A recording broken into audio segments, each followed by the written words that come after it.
우리가 열심히 살다 보면 종종 온몸이 쑤시는 몸살이 날 경우가 있습니다. 여러분 다 몸살 한두 번은 다 났을 거예요. 왜 우리의 몸이 몸살이 날까요? 왜 몸살이 나죠? 알고나 몸살을 좀 경험하십시다. 대부분 이렇게 얘기할 거예요. 너무 무리해서 너무 과로해가지고 몸살이 났다. 이것을 사실이다 그래요. 팩트, 사실입니다.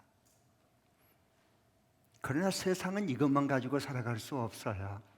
또 다른 더 중요한 게 있는 거예요. 그건 전혀 몸살을 다른 관점에서 풀어내고 그걸 읽어내는 사람이 있어요. 그것은 왜 몸살이 나느냐? 과로하고 너무 무리를 해서가 아니라 알고 보면 내 몸이 더 큰 병으로 쓰러지기 전에, 내 몸이 더 망가지기 전에 하나님이 예방하는 신호로 우리에게 몸살을 준 거예요. 그러니까 우리가 몸살을 난 것은 그냥 몸이 아프다, 불편하다, 온몸이 쑤시다, 고통스럽다, 그건 사실을 가지고 인생을 살아가는 사람일 뿐이에요. 그러나 이 몸살을 통해서 내 몸이 더 망가지지 않고 더 병들어 쓰러지지 않도록 하나님이 미리 예방하고 지켜주는 신호로, 사인으로 받은 사람은 진리로 그 사건을 풀어내는 안목을 가진 사람이에요. 이것을 뭐라 그러느냐? 기독교 세계관이다, 이렇게 말한 것입니다. 그러니까 생각해 보면 얼마나 감사해요. 몸살도요, 마치 이와 같아요. 우리가 자동차로 달리다가 급한데 가끔 우리를 불편하게 만든 게, 브레이크를 이렇게 밟아 속도를 늦출 수밖에 없는 게 뭐냐? 과속 방지턱이라고 하는 게 곳곳에 있어요.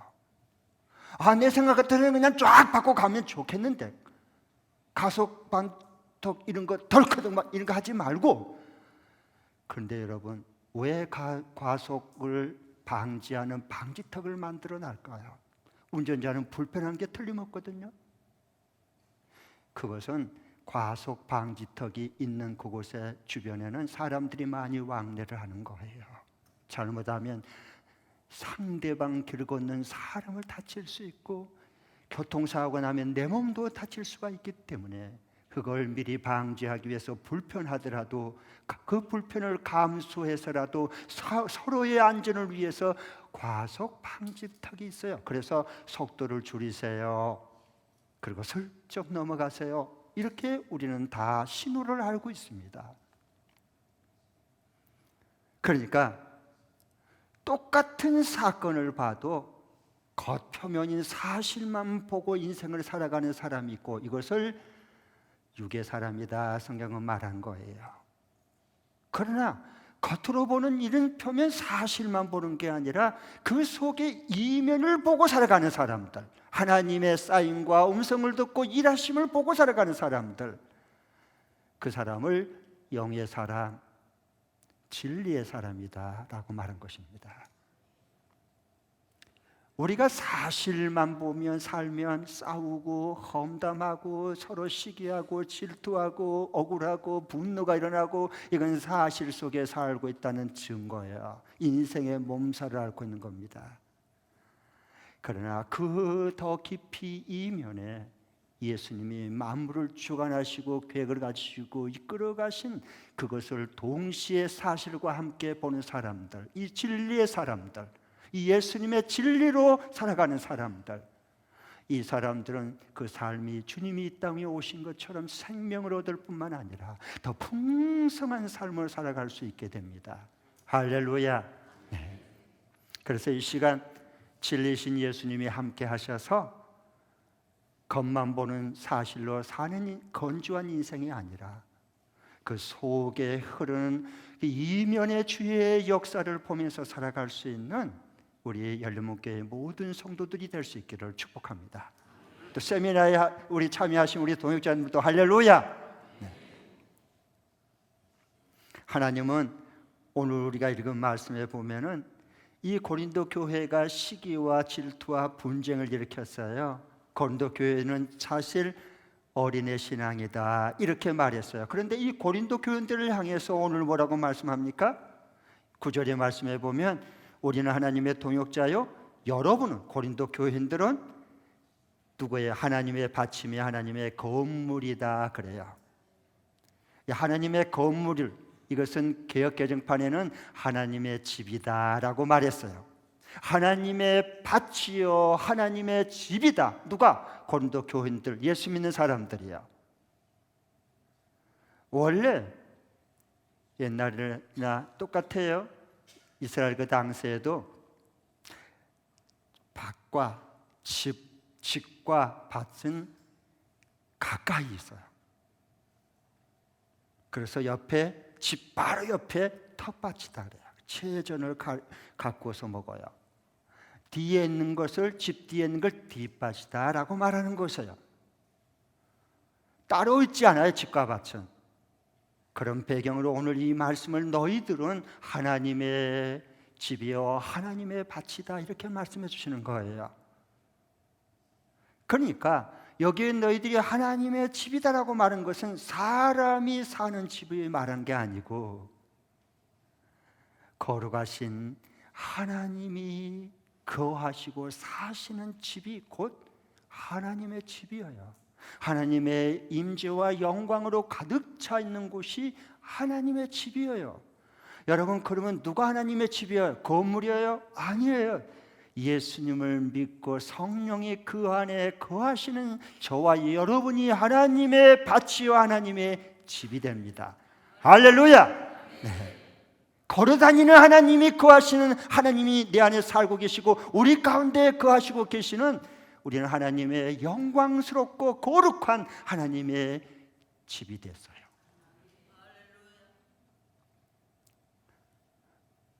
그래서 저는 이 말씀을 이제 이렇게 묵상을 하면, 야, 참 이상하다, 왜 이렇게 말씀하지? 이런 게 참 많아요. 처음에는 저도 이해를 잘 못했으니까요. 아니, 조금 전까지만 해도 3장 1절부터 쭉 5절까지 뭐라고 얘기했어요?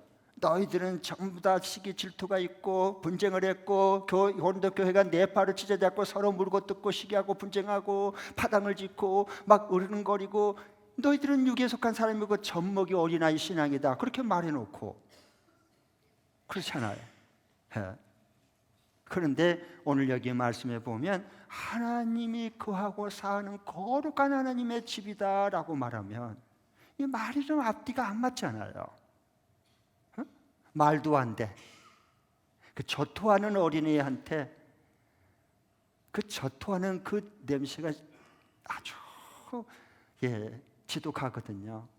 우리 성인들도 저토해요. 왜? 젖먹이 신앙은 뭐야? 그게 불평, 불만, 시기, 질투, 원망, 억울함을 토해내는 거예요. 술 먹고 토해내는 것처럼. 술은 깨끗해요. 먹을 때 토하면 지나가는 사람도 하고 피해가요. 그 정도로 더럽고 더러운 게 술 토하는 거예요. 저토하는 것처럼. 어린애는 저토하고 어른들은 술 먹고 토하고.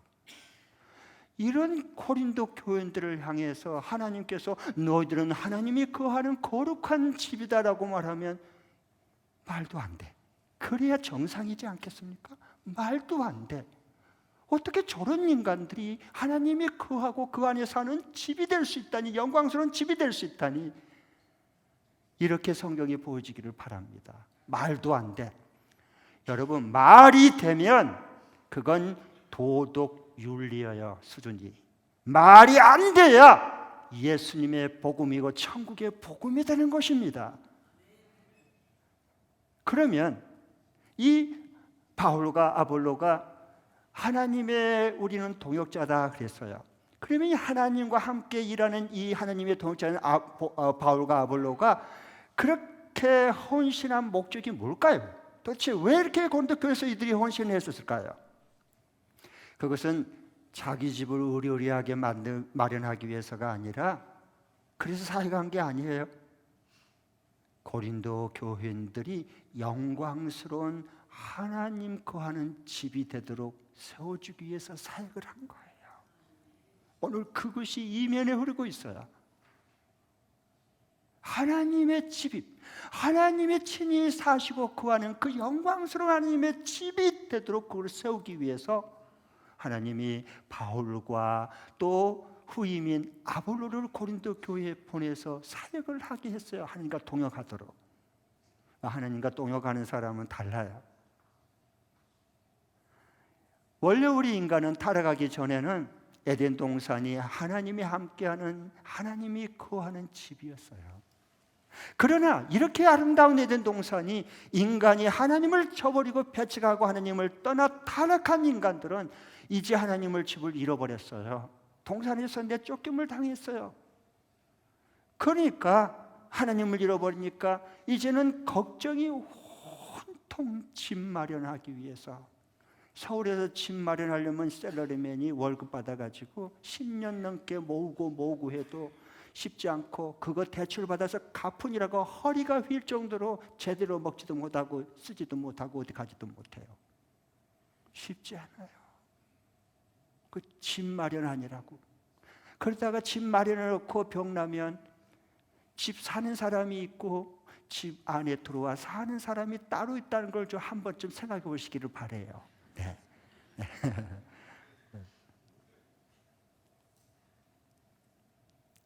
왜 이렇게 집을 잃고 떠들이하고 방황, 또 집을 또 마련했다고 하지만 그 집, 좋은 집에 들어갔다고 마음이 편안하냐고. 또 그건 또 다른 차원이에요. 따로예요, 여러분.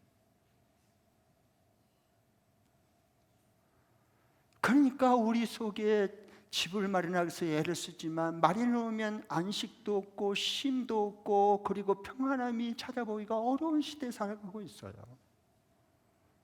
집안에서 싸우면 그게 큰 집이면 뭐하고 좋은 집이면 무슨 소용이 있겠습니까? 집안에 왼수가 있는데. 그러니까 내일에 대해서 늘 불안하고 초조한 거예요. 두려운 거예요. 이렇게 내일에 대한 안식을 잃어버리고 하나님이 주신 샬롬 평안함을 잃어버려서, 왜? 하나님의 집을 떠나버렸기 때문에. 그렇게 해서 탄식하고 있을 때 하나님께서 그 우리의 모든 탄식을 보면서 하나님의 때가 차니까 아들 예수 그리스도를 이 땅에 보내주신 거예요. 그래서 마침 그때에 참 하나님이 거하고 사시는 그 예수님의 몸이 하나님이 거하는 집이요, 하나님이 거하는 참 성전으로서 이 땅에 오신 거예요. 그래서 요한복음 2장 19절 21절에 보면은 예루살렘 성전을 향해 40년 동안에 그쳤다고 잘하고 우와 웅장하고 대단하다 이러고 있을 때 예수님께서 말씀하셔요. 이 성전을 헐어라. 내가 3일 만에 일으키리라. 제자들은 못 알아들었어요. 유대인들은 못 알아들었어요. 왜? 사실 겉표면만 가지고 산 인생들이니까. 진리를 몰라요. 진리신 예수님이 지금 왜 말씀한지 못 알아들었어요.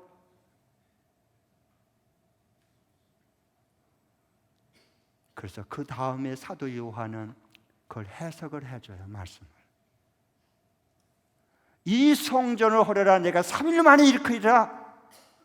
이 성전은 곧 예수의 자기 육체를 가리킴이라 그랬어요. 예수님의 몸만이 하나님이 거하는 참된 성전이에요. 그럼 예루살렘 성전은 그 때강도의 소굴이에 하나님이 들어갈 수도 없고 이미 떠나버린 성전이었어요. 죄악의 소굴이고 마귀 자식들이 모이는 곳이었어요. 그곳은.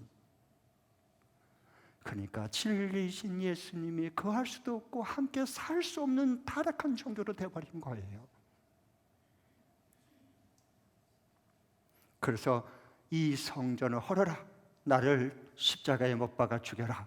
그럼 내가 3일 만에 다시 일으키리라. 다시 부활하리라. 그리고 약속의 성령을 너에게 부어주면 너희들이 내 안에서 믿음 안에서 교회가 되고 성령 하나님이 거하는 참 성전이 될 거다. 영광스러운 그런 성전이 될 거다. 예수님이 그 사역을 위해서 주님이 죽으시고 다시 부활하시고 성령을 우리에게 보내주신 거예요. 그러니까 우리는 움직이는 성전이요, 걸어다니고 일하는 성전이 되었어요. 내 안에 누가 거하셔요? 하나님이 살아계셔요. 우리 가운데 거하시는 게 교회 안에 거하는 거예요. 그러나 어떤 죄는, 더러운 죄인도 그 죄를 가지고 거룩하신 하나님 지성전, 그 성전에 들어갈 수 없어요. 들어가면 어떻게 했어요? 발칙사였어요. 왜? 죄의 심판을 받기 때문에. 그래서 예수님이 성전된 자신의 몸을 십자가에서 깨뜨리시고 보혈의 피를 흘리셔서, 속죄의 피를 흘리셔서 모든 죄를 씻어주시고 자신의 몸을, 그 성전을 깨뜨림으로 이제 예수님을 영접한 사람은 다 친히 우리가 예수님이 그 생전에 참 성전 아버지 하나님이 계시듯이 우리 안에, 우리 가운데, 교회 공동체 안에 하나님이 친히 거하시고 함께 사시고 계셔요. 그래서 오늘 너희들은 하나님의 집이다라고 선언한 거예요. 누가 이렇게 해줬습니까? 예수님이 그렇게 만들어 주셨습니다. 그러니까 우리가 예수님을 좀 알아야 돼요. 그래야 삶을 풍성하게 살아갈 수 있습니다. 여러분, 예수님이 어떤 일을 한 분이십니까?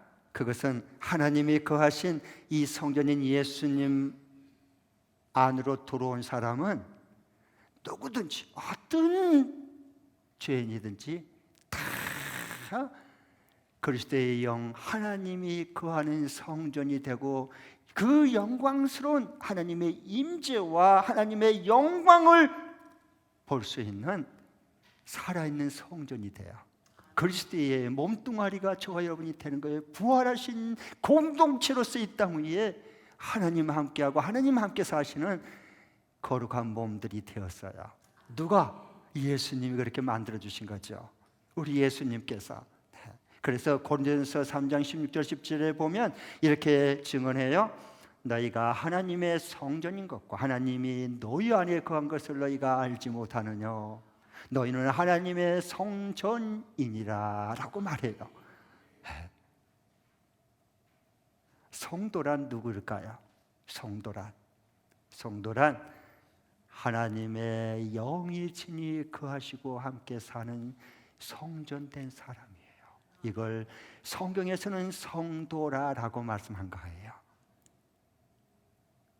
그러니까 성도는, 그리스도의 몸된 성전은 어떻게 해요?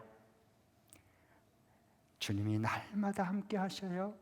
우리 하늘의 보호를 받고 하나님과 함께 살게 돼요. 뿐만 아니라 하나님의 음성을 듣고 하나님의 영광 가운데, 그 영광 속에서 살아가는 사람들, 이게 이 땅 위에 성도들이에요. 성도. 주님이 예수의 피로 값지고 성령을 보내셔서 이와 같이 우리 땅 위에 구별해 놓으셨고 세워주셨어요. 영광이란 뭘까? 영광. 여러분, 우리 영광을 얻기를 원해요. 성경에서 말하는 영광은 큰 집, 높은 벼슬아치를 가지고 화려한 인간의 집에 영광이 있는 게 아니에요. 영광은 오직 하나, 예수님의 임재하는 사람들은, 안에서 사는 사람들은 언제나 어린아이라 할지라도 연로한 분이라 할지라도 하나님의 영광이 그 가운데 임해 있는 사람이에요. 그러니까 우리가 어떻게, 내 눈 주의 영광을 보네. 그럼 그렇고 말고 내 눈이 주님의 영광을 보고 사는 건 당연하지, 마땅하지. 그러니까 그 영광 가운데 우리가 그리스도의 하나님의 영광스러운 집이 됐기 때문에 그런 거예요. 그러나 아무리 저택 화려한 집이라 할지라도요, 거기에 사람이 계속 살지 않으면 어떻게 될까요? 폐가가 되는 거예요. 거미줄이 쳐지고 벌레들이 쏠고 나중에 폐가가 되는 거예요.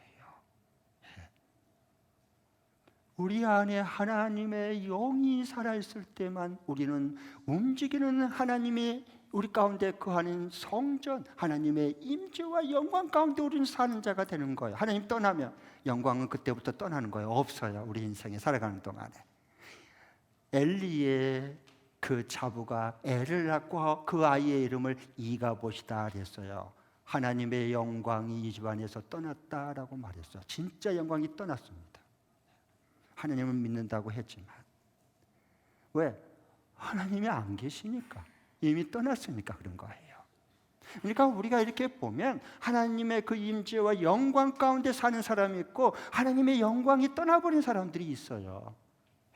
그거 그냥 영적으로 분별이 되잖아요.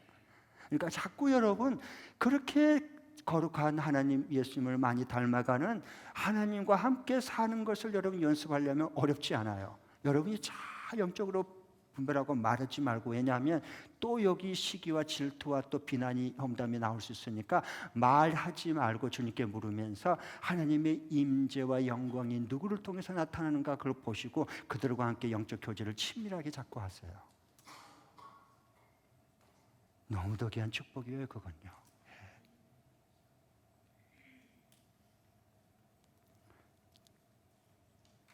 그래서 오늘 또 우리 찬양도 하고, 우리가 또 찬양을 부를 때 이런 찬양, 주님 앞에 그 온 마음을 다해 우리와 함께 사시는 그 주님 앞에 우리의 영광을 돌리잖아요. 모든 영광과 존귀와 능력 받으소서, 받으소서. 모든 영광과 존귀와 능력 받으소서, 받으소서. 그리스도. 여러분, 살아계신 하나님, 어디에 살아계세요? 내 안에, 우리 가운데 영광을 나타내시면서 살아계신 우리 예수님. 주님이 함께하고 거하는데 왜 염려합니까? 왜 불안합니까? 무엇이 두렵습니까? 여러분, 죽음은 천국이요. 죽음은 뭐예요? 우리가 항상, 이게 병에 걸린 사람은 이제 항상 암에 걸린 게 두려운 게 아니라 암 걸려 죽을까 봐 겁이 나는 거예요. 사업을 할 때 망하는 게 두려운 게 아니에요. 다시 일어난다고 하는 확실한 보장만 있으면 뭐 이참에 정리하고 다시 새로 시작하면 돼요. 오히려 그걸 더 바래요. 사업하신 분도. 그런데 이게 사업을 해서 부도 나이 가지고 완전히 망해버릴 것 같으니까 이것 때문에 망할까 봐 두려워하는 거, 겁이 나는 거예요. 사람 다 마찬가지예요. 취업 시험을 보는데, 중요한 시험을 보는데 이번에 떨어지고 이 다음번에 반드시 붙는다, 더 좋은 곳에. 그러면 이번 떨어진 게 축복이야. 그런데 중요한 건 뭐냐? 오늘 이번에 떨어지고 다음에 또 뚝 떨어져 버릴까 봐 우리가 두려워하고 겁나고 미래가 불안한 거예요. 그러면 우리가 최악이 뭐예요? 죽음이에요. 죽는 거예요. 그럼 죽으면 어디 가죠? 천국 가는 거예요. 지금 이 땅에서도 하나님이 거하는 성전, 죽으면 저 천국의 영원한 천국이 되는 거예요. 그게 예수님의 임재와 영광 가운데 사는 하나님의 집된 사람들이거든요. 자, 그러면 이제 우리가 이번 주간에 적용할 말씀이에요. 어떻게 내 삶에 적용하고 실천할 수 있을까, 순종할 수 있을까 하는 거 구체적으로 말씀드리겠습니다. 이제 우리가 VIP들을 어떻게 해야 되겠어요? 우리가 하나님의 임재와 영광의 집이 됐어요. 그럼 어떻게 하면 되겠어요? 너무 행복하고 기쁘잖아요. 그럼 어떻게 하면 되죠? 아직 그 하나님의 영광이 떠나버린 사람들을 주께로 돌이켜서 나처럼, 우리처럼 그 하나님의 임재와 영광을 경험하고 살아갈 수 있는 하나님이 함께 사는 집으로 만들어 줘야죠. 집으로. 그래서 예수님께로 인도하는 거예요. 예수님께로. 예수님 만나서 함께 영원한 하나님의 거룩하고 존귀한 집으로 살아갈 수 있도록. 그러려면 어떻게 해야 되느냐? 좀 두 가지만 구체적으로 말씀드리겠습니다. 첫 번째, 한번 따라해 주십시오. 먼저 믿는 우리가 행복해야 된다. 시작. 먼저 믿는 우리가 행복해야 됩니다. 자꾸 뭘 전도 막 이렇게 하지 마세요. 그러면은 나도 숨이 막히고 그 VIP는 우리 속을 다 알아가지고 또 저 나 끌고 가려고 하는 거 아니야?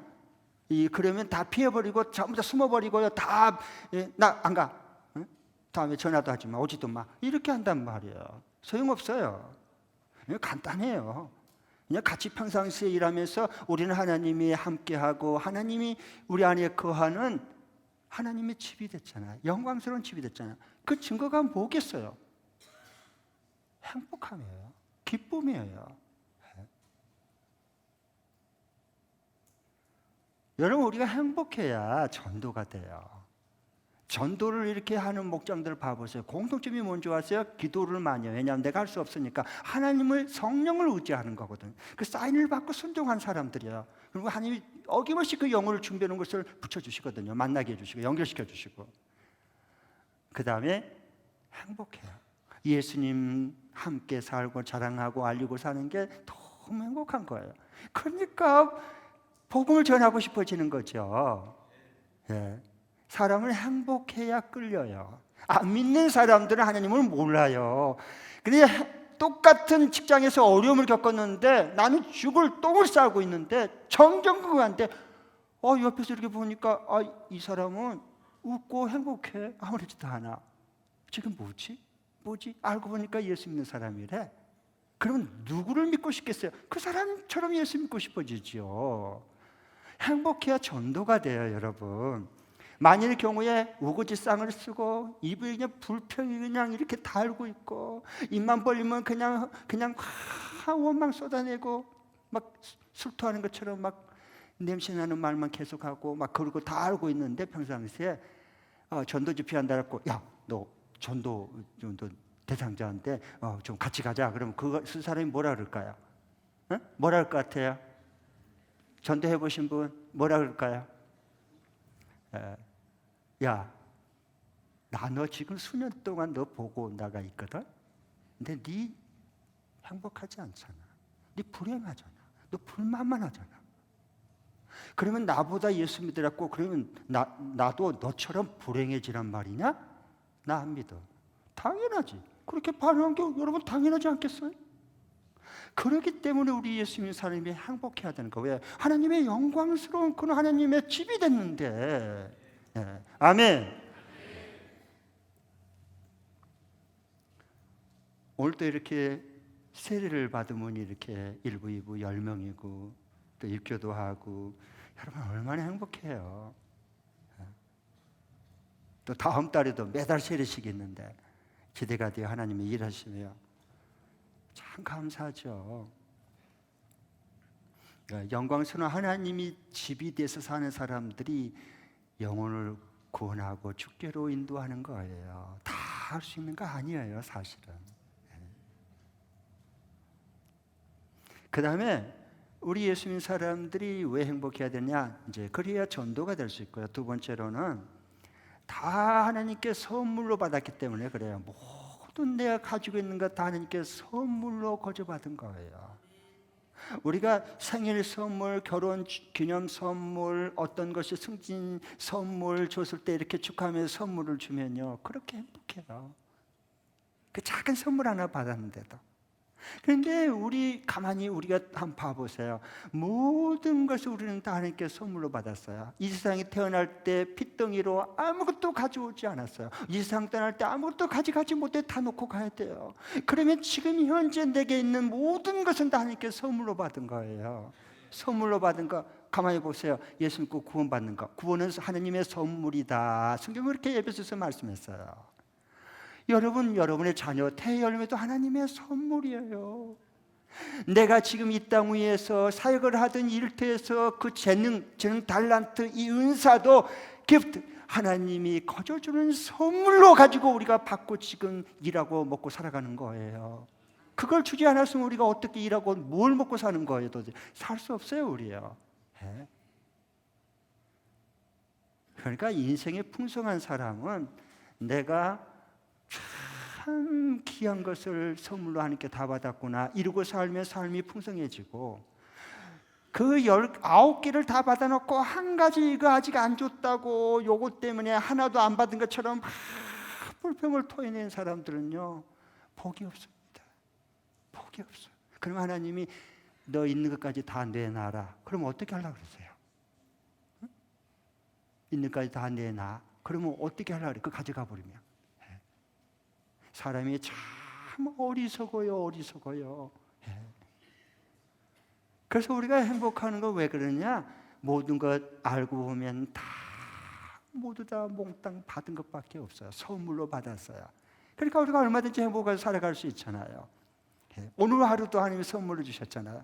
이 거룩한 복된 날. 그러니까 우리가 행복하고 즐기면서 살아가야 돼요. 아멘. 예배도 즐겨야지, 찬양도 즐겨야지. 그래야지. 그럼 그렇게 알고 해요. 빼앗긴 마음을 가지고 예배 오늘 좀 세례식이 많아지고 뭐 목자 임명식 갖고 그러면 어머 큰일 났네. 오늘 나 끝나고 지금 저기 둘로 산으로 지금 약속을 가야 되는데 큰일 났네. 어떻게 시간이 늦게 끝나면 어떻게 하나. 힘들어요. 그런 인생은 힘들어요.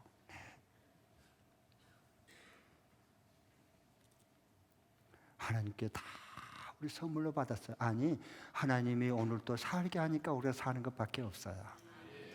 덤으로 사는 인생이잖아요. 그래서 우리가 행복해야 돼요. 아멘. 그 다음에 이제 먼저 믿는 우리가 예수님께로 그 VIP들을 인도를 해서 예수님을 영접하고 오늘 이렇게 세례를 받고 그리고 하나님의 영광스러운 거룩한 집이 됐어요. 하나님이 내 안에 거하고 함께 사는 거룩한 영광스러운 집이 됐잖아요. 그래서 그 예수님께로 인도하려면 먼저 우리가 행복해야 되고 두 번째 한번 따라해 주세요. 인생의 목적을 성공에 두지 않고 섬김에 둔다. 시작. 인생의 목적을 성공에 두지 않고 섬김에 둔다. 아멘. 대부분 우리가 왜 인생을 쫓겨 사느냐? 쫓아오는 사람도 없는데 학력에 쫓기고 건강에 쫓기고 물질에 쫓기고 승진에 쫓기고 쫓아오는 사람도 없는데 그저 쫓겨 살아요. 정신없이. 왜 그런 줄 아세요? 뻔해요. 인생의 목적을 남보다 더 높은 성공에 두고 살면 인생이 이렇게 되는 거예요. 그 무너질 바벨탑 쌓으면 뭐해? 다 후회할 거. 그래서 예수님을 봐보세요. 예수님이 마가복음 10장 45절에 내가 이 세상에 오는 것은 섬김을 받으려 함이 아니라 섬기려 하고 나의 목숨을 대속물로 내주러 나는 왔다 라고 예수님 말씀하셔. 우리 예수님 참 멋있어. 정말 멋있어. 예수님 그래서 이 땅 위에 사역할 때 자신의 삶을 모두 다 죄인들을 구원시키는데 섬기는 인생의 목적을 가지고 이 세상에 올 때부터 그렇게 하셨고 모든 사역의 과정도 그렇게 하고 마지막에 십자가에서 죽고 부활할 때부터 마지막까지도 섬김의 인생을 두셨어요. 자기 배신한 베드로나 그 어부들 그들 부활한 다음에 얼른 또 가시잖아. 갈릴리 신방 갔어. 왜? 섬김. 제자로 세워내는 섬김에 두고 인생을 살기 위해서 이 땅에 왔으니까. 그러니까 예수님은 이 삶이 복잡하지 않아요. 굉장히 선명하고 단순해요. 그러니까 모든 일 속에 말씀 한마디도 파워가 나오고 그리고 어떤 것을 해도 파워가 있어. 능력이 나오는 거예요. 권세가 나오는 거예요. 왜요? 내 인생의 목적을 성공에 두지 않고 섬김에 뒀기 때문에 그래요. 그러면 쫓겨 살지 않아요. 인생을 주도적으로 살아갈 수 있어요. 주도적으로.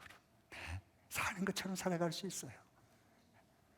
우리 직장 생활이나 신앙 생활도 여러분 그 주 목적이 뭐예요? 오늘 여기 여러분 사역의 주 목적이 뭐예요? 신앙 생활에 또 내일부터 이제 또 각자 회사로 일터로 학교로 다 이제 출근해요. 여러분 회사 생활 왜 해요? 주 목적이 뭐예요? 알고나 그리고 출근을 해야죠. 발걸음이 다르고 마음이 다르고 보는 게 시야에 들어온 게 벌써 새롭게 달리 보이죠. 그것은 이웃을 성공시켜주는 거예요.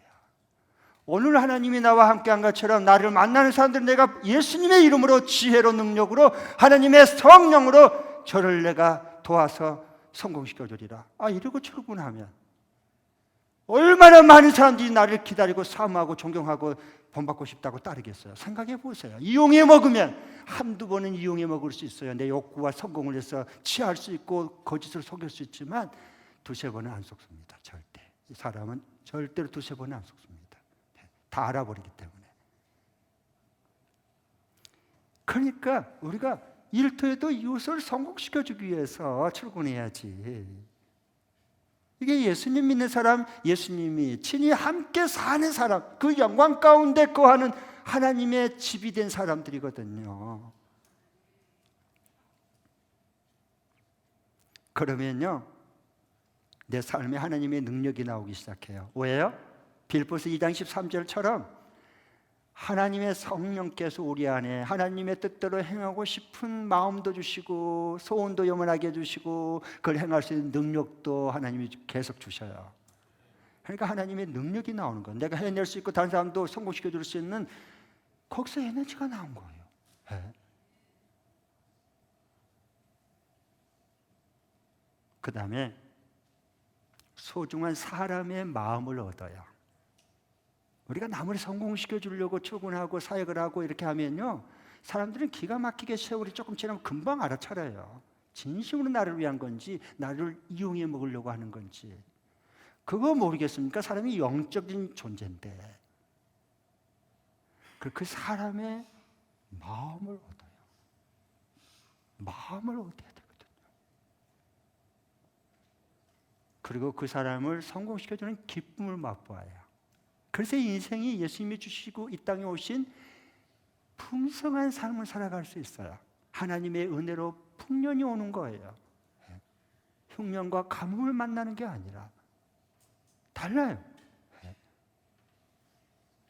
여러분, 우리 교회가 이렇게 목회자 세미나, 평신도 세미나, 전국 어린이 목자 컨퍼런스 뭐 이런 거 다 섬기는 거 왜 우리가 섬기겠어요? 간단해요. 남아 돌아서가 아니라 예수님이 그렇게 하셨듯이 이웃을 잘 만나는 사람들을 세워서 성공시켜주는 그 기쁨을 맛보기 위해서 그런 거예요. 네. 그래서 달라요. 하나님이 이렇게 우리를 귀하게 사용해 줬어요.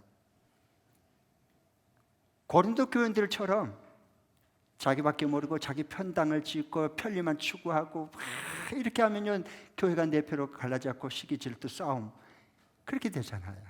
그 어린 애들이거든요.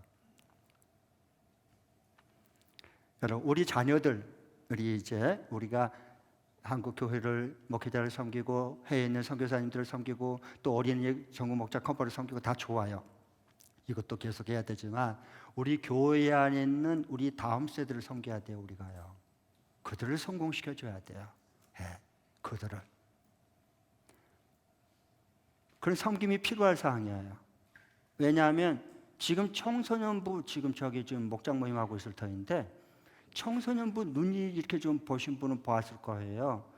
이 목장 모임을 하는데 공간이 부족해요. 장소가 없어요. 그래서 지금 여기에 보면은 이 3층에 그쪽에 있는 곳에 파티션 좀 겨우 가려놓고 거기서 오연수 목자 1418 목장이에요. 거기 지금 목장 모임 매주 해요. 나는 거기 지나갈 때마다 너무 애들한테 미안하고 가슴이 안타까워요. 저 목장 모임 저 장소를 좀 마련해 줘야 되는데 어떻게 해야 되나 늘 마음에 이게 걸리는 거예요.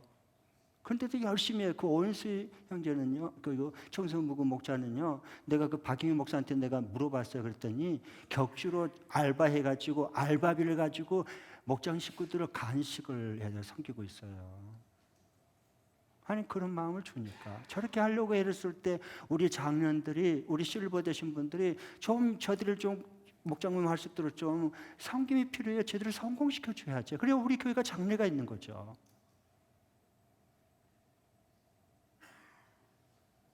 그 다음에 매월 투주주 예성접 하면 그 삼척 VIP실에 보면 청소년들이 그 목장 모임 하다가 또 이제 예성접 모임 팀 또 가서 또 준비 다 하고 다 식사도 처음 오신 분들 예성접 할 수 있도록 식사 준비하고 다 세팅해야 되잖아요. 그러니까 하다가 애들이 막 쫓겨나기도 하고 좀 길어지면 또 여기서 또 밖에서 기다리니까 애들이 안절부절하고 그런 거 들으면 너무 내가 마음이 아파요.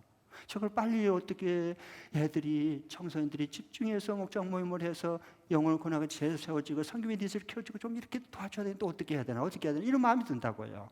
예. 그리고 또 오늘 2부 예배 때 이제 청소년부에서 또 이제 조혜변 우리 목자가 그 나상 우리 목자 이제 목자의 성경 거기서 인원이 많았고 분가를 해야 돼요. 이제 분가하면 또 어디 이제 오갈 데도 없네. 여러분. 그래서 하나님 저거 어떻게 하면 좋아요? 이것을 빨리 분가를 해야 될 때 분가할 수 있도록 우리 청소년들을 도와줘야 되는데 어떻게 해야 될까요? 그런데 하나님이 좋은 지혜를 부어주셨어요. 내가 그걸 알려드릴게요. 좋은 성공시켜줄 수 있는 기회가 왔어 우리에게. 네. 그게 뭐냐? 이렇게 하면 돼요. 수고하신 교회당 관리 사역부장 담당자나 그리고 재정부나 이제 다 우리 다 마찬가지죠. 초원지기들이나 목자 모임도 이렇게 하면 됩니다. 교회에서 절대 그냥 만들어주지 마세요. 그건 오래 못 가요. 귀한 줄도 몰라요. 애들이 청소년들이 필요를 느끼고 주도적으로 그것을 마련할 수 있도록 주도적으로 할 수 있도록 우리는 힘을 실어줘야 돼. 밀어줘야 돼. 응원해줘야 되는 거. 도와줘야 돼. 적극적으로. 네. 어떻게 하느냐? 2부 예배 때 내가 좀 자세히 말씀드릴 테니까 그때 교육 목자들이 오니까요. 애들에게 먼저 이 상황을 알고 피부로 느끼니까 그 리더가 박 목사님이나 거기 부장이나 리더가 이렇게 하면 돼요. 그냥 우리가 공간이 부족하고 또 새로운 목장이 이렇게 분가하고 지금 목장 모임 장소가 없으니까 우리가 공간을 마련하자. 돈이 없잖아. 애들이 무슨 돈이 있어. 그러니까 그 대신 십시일반으로 용돈에서 얼마씩 우리가 좀 모으자. 하자. 이게 겨자씨가 되는 거예요. 그렇게 시작해야 돼요. 그래야 소중한 줄 아는 거예요. 그리고 성취감을 맛보도록 해줘야 돼요. 청소년 때부터. 우리가 아무것도 없는 가운데서 정말 사막에서 꽃이 피고 그리고 이 황량한 황무지에서 꽃이 피고 사막에서 물이 흐를 수 있는 이 놀라운 약속의 말씀이 지금 이 시대에 우리 가운데 눈앞에 보이는구나. 이걸 성취감을 줘야 돼요. 그래야 사회에 나가서도 학교 가서도 리더십을 발휘해 성공시키는 에너지가 나오는 거예요. 통찰력과 상상력이 창의력이 생기는 거예요. 교회는 그런 사람들을 키워내는 곳이잖아요. 그러면 이들이 십시일반 용돈이라도 해서 우리가 계획 놓고 하는 거예요. 모아가지고. 그리고 이제 교육 목자가 그러면 보면서 그들의 교육 목자한테 이러고 가만히 입 닫겠어요? 아니요. 성령께서는 절대 그렇게 하지 않아요. 왜냐하면 우리 하나님의 영광스러운 집이고 하나님의 성령 우리 가운데 일하고 계시기 때문에 다 말씀하시고 사인 주고 다 지시해요. 어떻게 하라고. 그러면 교육 목자들이 힘을 모아서 조금 더 힘을 실어주는 거예요. 예. 그러면 이제 실버는 어떻게 할까요? 여러분의 귀한 손주들이 손자 손녀들이 여기 지금 있잖아요. 그럼 어떻게 하면 되죠? 여러분 돈도 별로 없잖아요. 그럼 어떻게 도울 수 있을까? 기도로만 도한다. 기도도 물론 하고 그건 기본이고. 그럼 어떻게 구체적으로 도울 수 있을까요? 저들 응원하고 저들이 정말 너희들이 정말 자랑스럽다. 맞아 우리가 기도하고 너희들에게 박수치면서 응원할게. 그게 무슨 해서 저한테 힘을 받을까요? 간단해요. 내년 어버이날 선물비를 지금 미리 포기하시고 그걸 저희들에게 컨테이너 박스를 지금 4개 만들려고 당해서요. 애들이 빨리 키워야 돼요. 컨테이너 박스 4개를 지금 저 수영장 옆에다가 이렇게 2층으로 쌓으려고 그래요. 그렇게 해서 지금 컨테이너 박스 비싸지도 않아요. 그거 여러분 우리 어르신 여러분 내년 5월 달에 받을 어버이 그 선물비를 안 받고 그것을 얘들에게 밀어주는 거예요. 얼마나 고마워하겠어. 얼마나. 예? 성령이 우리 가운데 거하는 하나님이 말씀하시고 운행하시고 일하시는 우리 가운데 일하신 계시님이 하나님이 말씀 안 하시던가요? 얼마나 흡족해. 그리고 재정부에서는 필요할 때 힘을 실어서 청소년부에서 주도적으로 그걸 성취하고 이끌어갈 수 있도록 모든 것을 응원하고 모든 것을 뒷발이 다 밀어줘야 돼요. 그래야 한국교회를 어린이 목장처럼 청소년부도 제대로 세팅이 돼서 한국교회 저축하는 청소년부를 살려낼 수가 있어요. 한국교회를 섬길 수 있고 그렇게 해야 기쁨을 맛볼 수 있단 말이에요. 저들을 성공시켜 줄 수 있어요. 다른 교회들을요. 그렇게 하고 그러면 이제 큰일 났다. 5만 원 날아가 버렸네. 아이고 어떻게 하나. 그게 아니에요. 이제 보세요. 하나님 일하시는 거 보세요. 내가 다 알려드릴게. 그러면 손해보냐? 아니요. 하나님 나라는 계산법이 달라. 계산법이 다를 뿐이야. 하나님을 알고 나면 그래. 그러면 청소년들이 그걸 받고 입을 닦을까요? 씻을까요? 아니요. 내년 어버이 주일을 미리 준비하는 거야. 그래서 우리 실버 어르신분들에게 매년 세배하죠. 세배하죠? 아니, 세배 안 받았어요? 이거 치매 증상으로 잊어버린 거 아니죠? 작년 올해도 세배도 하고 작년에도 세배 여러분 다 받으셨잖아요. 우리 청소년부 저기 목자들한테. 그리고 그 세배를 드려요. 그런데 금년에 청소년부 주단 잘 들어요. 세뱃돈 줄 거예요. 받지 마세요. 내년에는 세뱃돈 받으면 안 돼요. 세배는 정중하게 드리세요. 그 대신 우리 어르신들에게 감사 편지를 쓰세요. 이렇게 선물 받을 것도 우리를 위해서 목장모임을 위해서 컨테이너를 준비하는데 이렇게 할아버지 할머니께서 해주셔서 우리는 이렇게 힘을 얻었습니다. 고맙습니다. 진심으로 감사합니다. 그 마음을 내가 우리들이 알았습니다. 잘해보겠습니다. 감사 편지를 쪽지 써가지고 그 다음에 뭐 하느냐, 세뱃돈은 안 받되 선물을 준비해서 청소년부에서 어르신들에게 작은 거라도 드려 보시고 눈물이 글썽글썽해. 이게 하나님의 계산법이에요. 그러면 이제 어르신분들, 이제 이 중에 둘 중에 하나를 터는데요. 잘 어르신분들, 네, 실버 우리 어르신분들 목장 식구를 잘 한번 들어보세요. 아멘이 이제 나올 것 같으니까 제가 물어볼 거예요. 그냥 그 청소년들 뭐 상관없어. 모임 뭐 길거리 모임 뭔 소용이야. 그냥 나만 그 선물 그거 몇만 원 받으면 되는 거지. 이제 이렇게 되신 분도 있을 거예요. 그 5만 원을 받으실래요? 아니면은 나의 그 선물이 안 받고 필요할 때 청소년부 목장이 살아날 수 있도록 컨테이너를 준비하는데 거기에 5만 원을 실어주고, 그렇게 하면 내년에 어버이 주일 때 5만 원 애들은 돈 없어. 애들이 무슨 돈 있게 청소년들이. 그 대신 만 원짜리라도 선물을 사랑을 담아가지고 편지를 써가지고 드려요. 그러면 요 5만 원, 그 의미가 없는 5만 원 받을래요? 사랑이 지극하게 가득 차 있는 만 원짜리 선물을 받을래요? 자, 그래 나는 5만 원 받겠다. 일어나 봐요. 나가세요. 그럼. 여러분 다 그러면 아멘. 할렐루야. 하나님께 영광의 박수. 역시 우리 교회는 다릅니다. 할렐루야입니다. 정말 감사합니다. 장래가 보이잖아요. 미래가 있잖아요. 그러면 춤을 추고 싶잖아요. 내가 몇만 원 받은 것보다 애들이 잘할 수 있는 손자, 손녀들이 잘할 수 있다면 내가 잘된 것보다 10배나 기쁘잖아. 왜? 하나님 나라 영광이 임했기 때문에 그런 거예요. 이건 세상이 줄 수 없어요. 어디 가도 맛볼 수 없어요. 교회 안에는 하나님이 일하심을 보기 때문에 할 수 있는 거예요.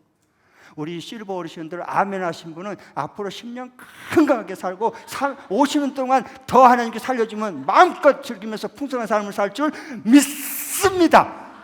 아멘. 감사해요. 기도하겠습니다. 제가 속이 다 후련하네.